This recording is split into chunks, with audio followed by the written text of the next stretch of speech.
Let me begin by saying something I rarely do. I underestimated the trouble when I looked at Donald Trump's mounting legal challenges, the swirl of indictments, the erosion of his political capital, and his growing alienation from key segments of the ruling class. I knew he was in trouble, but I didn't realize just how deep that trouble ran, not just for him as a man or a politician, but for what he represents: a collapsing mask over a decaying capitalist system.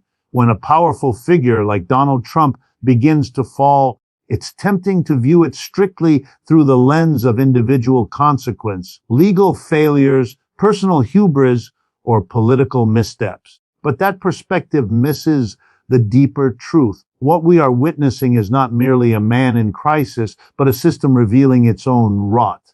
Trump, whether he intended to or not, became a mirror for the decay of American capitalism. He exploited its weaknesses, benefited from its corruptions, and ultimately exposed its contradictions on the world stage. His troubles are not isolated, they are systemic. And the sooner we understand that, the more equipped we'll be to respond with clarity, strategy, and transformative action. We must stop asking, what did Trump do wrong? And instead start asking, what kind of system produces leaders like Trump in the first place?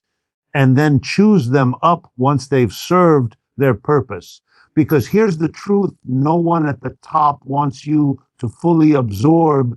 The deeper Trump sinks, the more the cracks in capitalism rise to the surface. His rise to power was not a political accident or a cultural anomaly. It was the logical outcome of decades of growing inequality, disillusionment, and rage, all fostered by an economic system that promised prosperity but delivered anxiety, alienation, and downward mobility. Think about the millions of Americans who, after losing jobs, homes, health care, and dignity, looked to Trump not because he had solutions, but because he spoke their anger. He became the megaphone for their pain.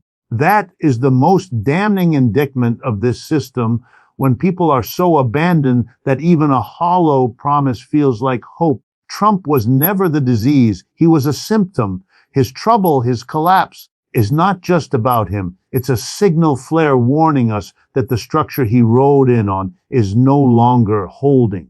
What happens when the very system that created and protected Trump decides he's no longer useful? He becomes a liability.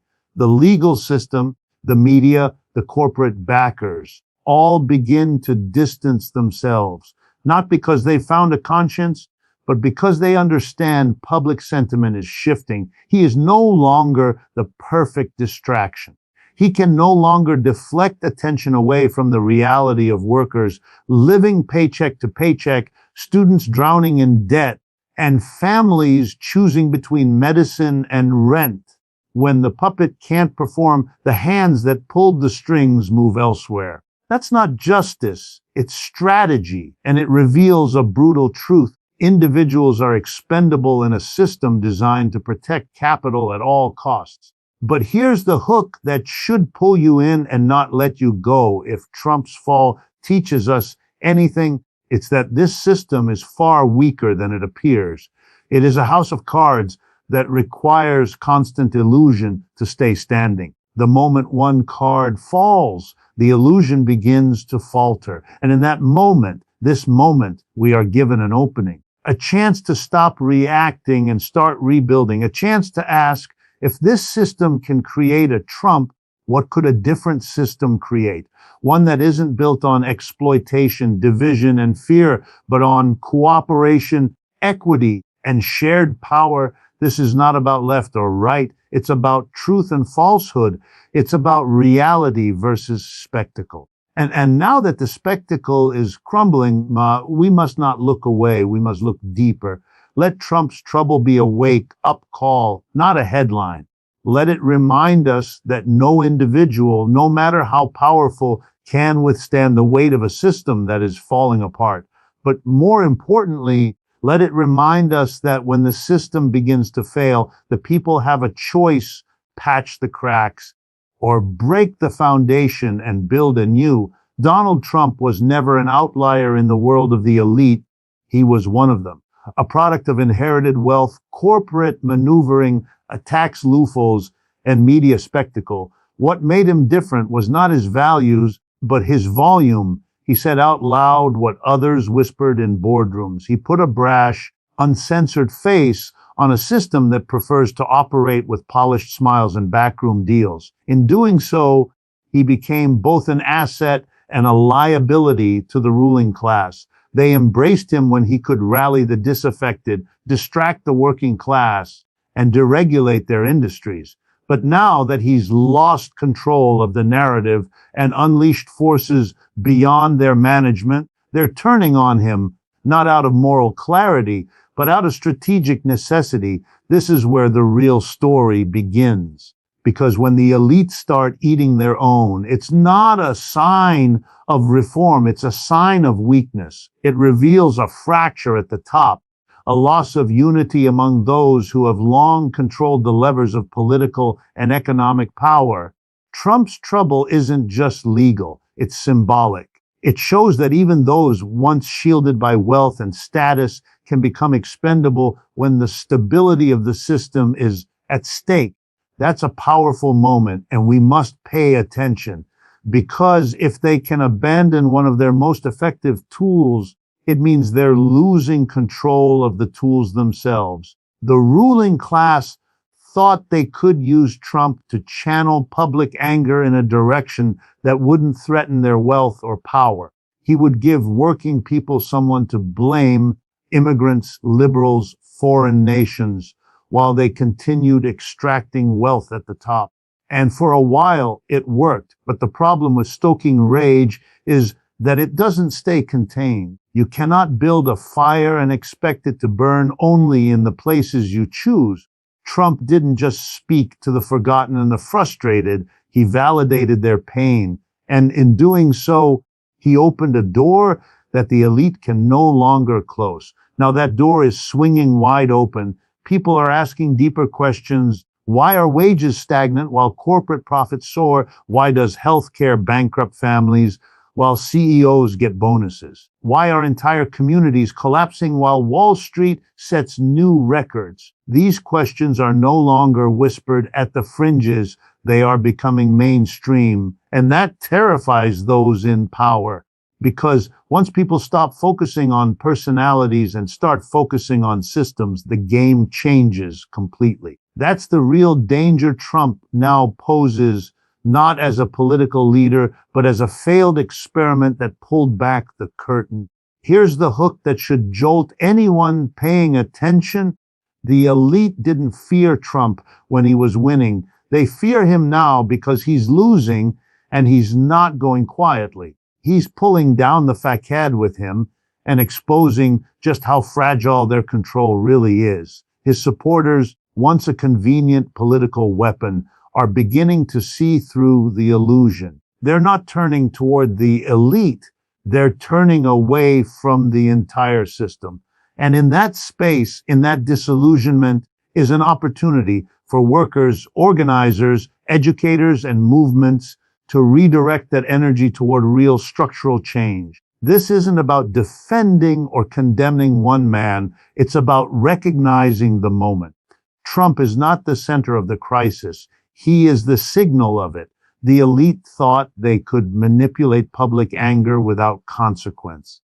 What they didn't anticipate was that the anger would begin to focus on them. The real estate mogul who played populist is now caught between two forces: a ruling class that's done with him and a public that's beginning to wake up. And this tension, this unraveling of elite control, is something far more transformative than any courtroom drama. We're watching more than a political downfall. We're watching the beginning of a shift in consciousness. When the elite lose control of their own creation, the question becomes who will seize the moment. Because when the mask slips and the puppet breaks, someone has to write the next act. And that someone must be the people who've long been denied a voice: workers, students, parents, communities.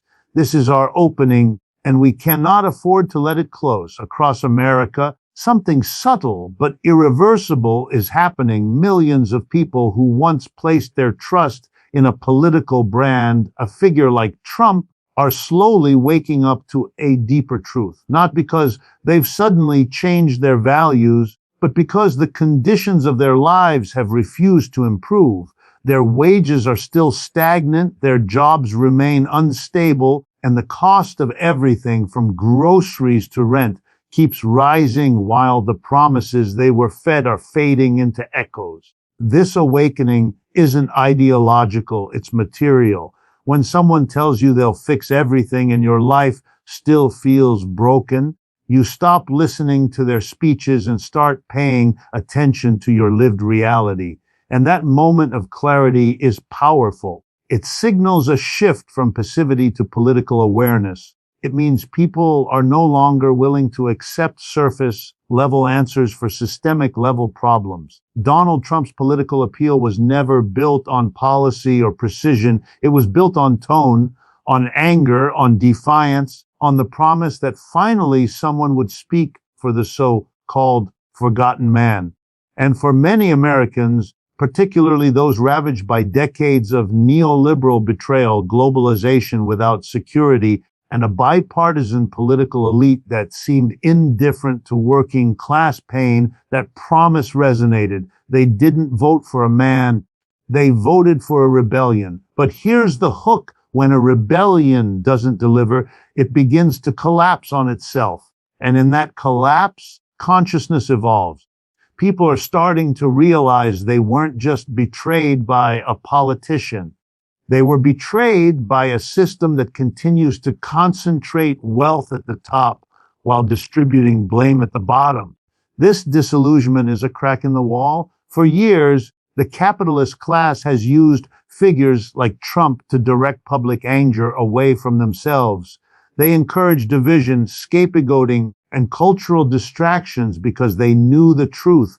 If workers ever unified around their shared economic interests, the system would be at risk. But now the cracks are widening.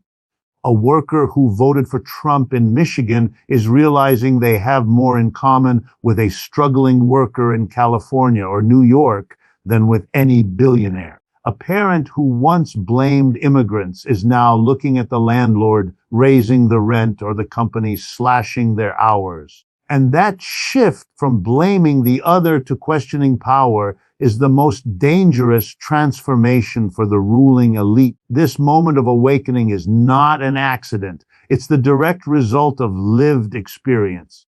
You can't tell someone the economy is booming when they're working 2 jobs and still can't afford health care. You can't sell them national pride when their child's school can't afford basic supplies. Reality has a way of cutting through propaganda. And once people begin to trust their own experience over the narratives fed to them, the old mechanisms of control start to weaken. That's where we are now, a society on the edge of a broader realization that the problem isn't this or that politician, it's the very structure that allows their promises to consistently fall short. Trump's base, once fiercely loyal, is becoming fractured, not out of betrayal, but out of exhaustion. They gave their time, their hope, even their identity to a movement that ultimately served the same corporate interests as those before it.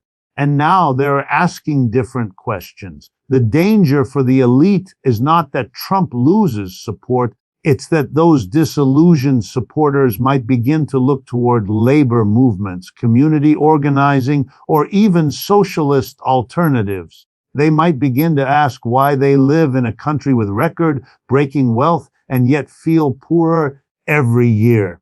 That kind of awareness cannot be reversed. Once it sets in, it becomes the foundation of political transformation. The hook is clear. The real power lies not in the fall of a man, but in the rise of a question. Why, in the richest nation on earth, are so many still struggling to survive? That question is beginning to echo in homes, workplaces, and classrooms. It's beginning to break through the noise of party politics. And once people ask it, really ask it, they begin to see the system for what it is. That is the moment when hope shifts from empty slogans to collective action. That is when awakening becomes resistance. Crises have a way of exposing what has long been hidden. They peel back the surface layers of stability and normalcy to reveal the fault lines running deep beneath a society's foundations. For decades, capitalism in the United States has operated behind a well-constructed illusion, one of endless growth, upward mobility, and opportunity for all. It told us that markets would self-correct, that competition would lift everyone, that deregulation would set us free. But when crisis hits, whether economic, social, political, or environmental, that illusion collapses. And in its place, the brutal reality of a deeply unequal, unsustainable system begins to emerge. Trump's legal and political troubles, unsettling as they are not isolated. They are the latest chapter in a long series of systemic breakdowns. They reveal not just his failures, but the growing incapacity of the system itself to manage its own contradictions. We've lived through financial collapses, endless wars, unaffordable healthcare, mass layoffs, and now a political climate so fractured that even the appearance of consensus seems impossible. Each crisis was treated as an exception, as if it appeared from nowhere and would vanish just as quickly. But this is the hook that cannot be ignored. The crises are not anomalies. They are features of a system that is breaking down under the weight of its own design. Capitalism, when left unchecked, inevitably produces inequality, instability, and social unrest. And we are now living through the consequences of that trajectory. Take the economy, for example. The myth of the free market was sold to the public with evangelical fervor. We were told that if the government just got out of the way, prosperity would follow. But who benefited? The top 1% saw their wealth explode while millions sank into debt, lost their homes, or juggled multiple jobs to survive. When the 2008 financial crisis hit, the system bailed out the banks and let the people drown. That wasn't a bug in the system. It was the system operating exactly as intended. The political class across both parties responded not by reforming the structure, but by managing the fallout. And in the process, they eroded the last remaining trust people had in the institutions meant to serve them. Now consider the political crisis surrounding Trump. His rise was not some inexplicable accident. It was a direct result of decades of bipartisan failure to address the basic needs of the majority. People were desperate. They wanted change, and they got a man who promised to blow it all up. But instead of delivering transformation, Trump gave them chaos wrapped in spectacle. Still, that chaos was instructive. It laid bare the weakness of American democracy, the corruption of its leadership, and the powerlessness of ordinary citizens within it. The very fact that a figure like Trump could ascend to the presidency and that his tenure would end in insurrection and legal reckoning is not just about him. It's a reflection of how hollow and fragile the system has become.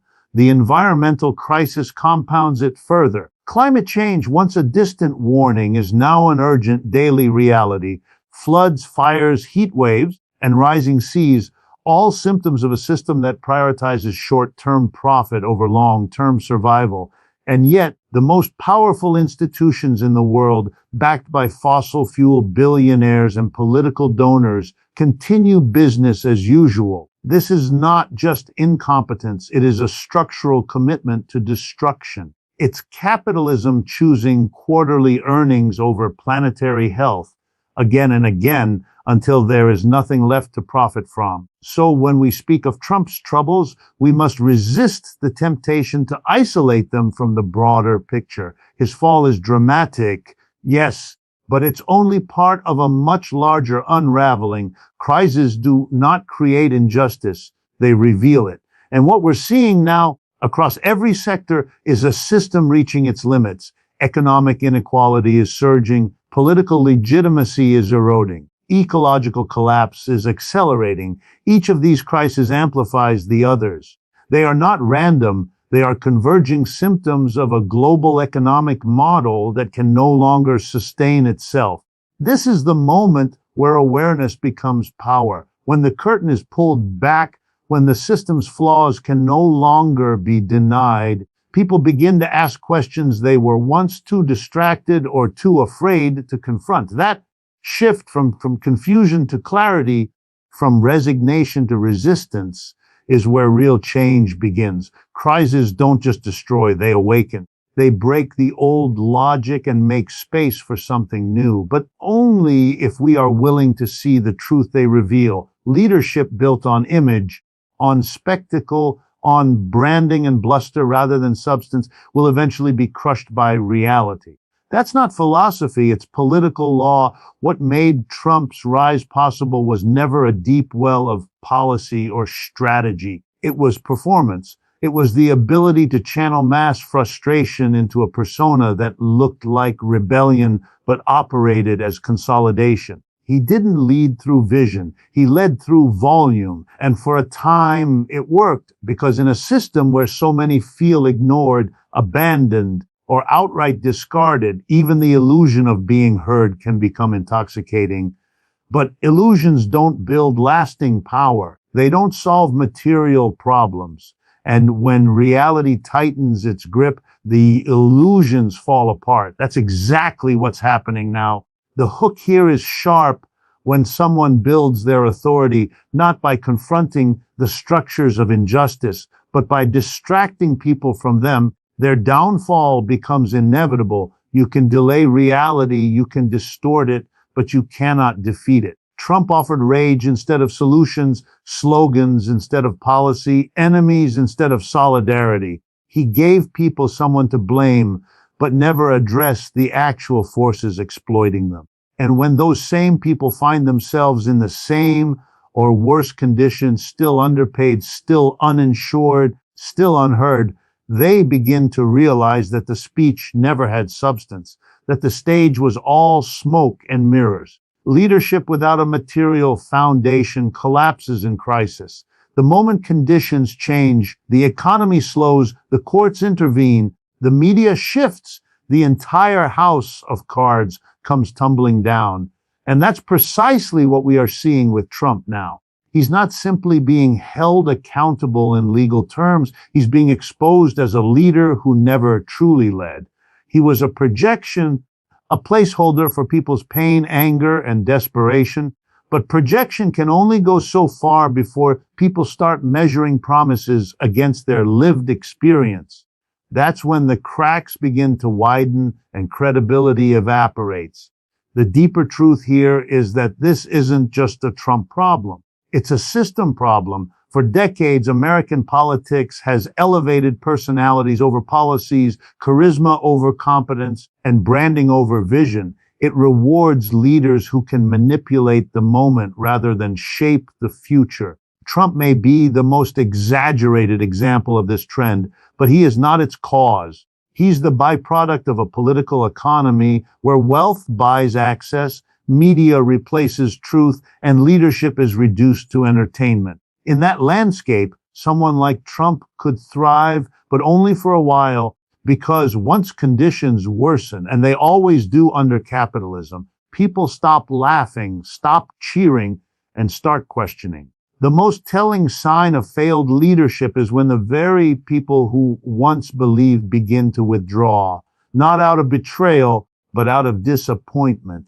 They realize the promised greatness was never about them. It was always about consolidating power at the top, enriching the already rich, and deepening the divisions that keep workers from uniting. When a leader builds their legacy on cultural resentment and economic distraction, they can command attention, but not allegiance. They can inspire loyalty, but not trust. And once that trust is broken, it rarely returns. Now that Trump is facing mounting legal challenges and political pushback, we see the full consequences of leadership built on sand. There is no coalition of justice backing him, no mass movement organizing for his cause. The same elite forces that once tolerated him are slowly withdrawing, and the base that once rallied behind him is beginning to fracture. Not because they've all turned against him, but because many now feel duped. Their conditions didn't change.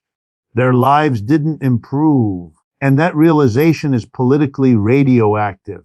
What this reveals, what must be understood at its core, is that leadership rooted in spectacle is fragile. It can electrify, but it cannot endure. When people are suffering, they don't need fireworks. They need answers. They need policy that puts food on the table, keeps a roof over their heads, and protects their dignity at work. Trump offered none of that. He offered a show. But the curtain is falling. The audience is restless, and many are walking out with more questions than when they entered. And that moment of realization, when the crowd no longer believes the actor, is where real change begins to stir. Moments like this don't come often. Political spectacles collapse, illusions burn off, and for a brief period, people begin to see the system for what it really is. Trump's legal troubles, the unraveling of his image, and the deepening chaos surrounding his political future have created more than just headlines.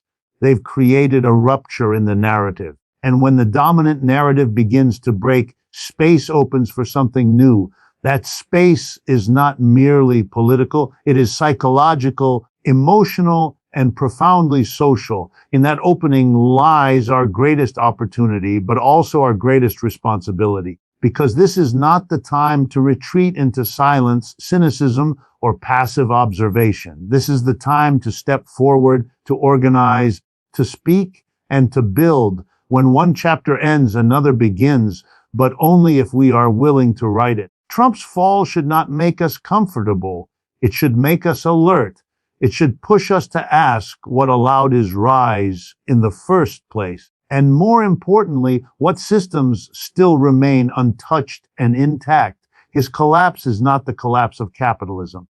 It is not the collapse of inequality. It is not the collapse of state violence, corporate control, or media manipulation. Those systems persist even as their representatives flounder. So here's the hook that should pull you in and keep you here.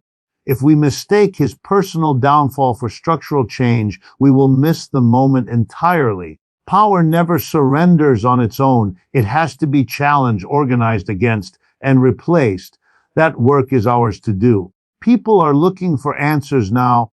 The collapse of Trump's credibility is leaving behind a vacuum, one that could be filled by more dangerous demagogues or by authentic movements rooted in justice and economic democracy. The difference depends on how we respond. Do we wait for the next figure to rise, hoping this time will be different? Or do we seize this break in the system to build something fundamentally new? The elite will do everything they can to restore order, to smooth the surface and distract from the deeper fractures. But this isn't a moment for restoration, it's a moment for transformation. That transformation begins when people realize they are not alone. The struggles we face, wages too low to live on, healthcare that bankrupts us, housing we can't afford, schools that fail to teach. These are not individual failures. They are systemic outcomes, and systems can be changed, but only if people come together with purpose, clarity, and a refusal to return to the way things were. Trump's rhetoric may have captured anger, but it never translated that anger into structural action. That's our task now, to take the raw energy of discontent and turn it into disciplined, focused, and organized resistance. We must stop waiting for a savior. The belief that one person can fix a broken system is part of what brought us to this crisis in the first place. Real leadership doesn't come from above, it rises from below. It comes from workers standing together, students demanding a future, communities reclaiming power. This is our moment to reclaim what has always been ours, the right to shape our own economy, our own society, and our collective future. When people begin to see their role not as consumers of politics, but as producers of change, the foundations of the current order begin to tremble. This isn't about slogans. It's about survival. It's about dignity. It's about creating a world where the wealth we produce together actually serves us all, not just the few. The chaos surrounding Trump is not the end. It is the invitation. An invitation to act, to organize, to educate, to build. The system may try to return to normal, but we can't afford that kind of normal anymore. The next chapter hasn't been written yet, and the pen is in our hands. If you've ever asked, when will things change? Look around. That time is now. But time alone doesn't change the world. People do, and that means you. So yes, Trump is in much deeper trouble than I or many others anticipated. But don't celebrate too quickly, because this moment is also a test. Will we allow the system to reboot itself with a new face and the same failures? Or will we build something better, a system rooted in economic democracy, worker control, social justice, and collective well-being?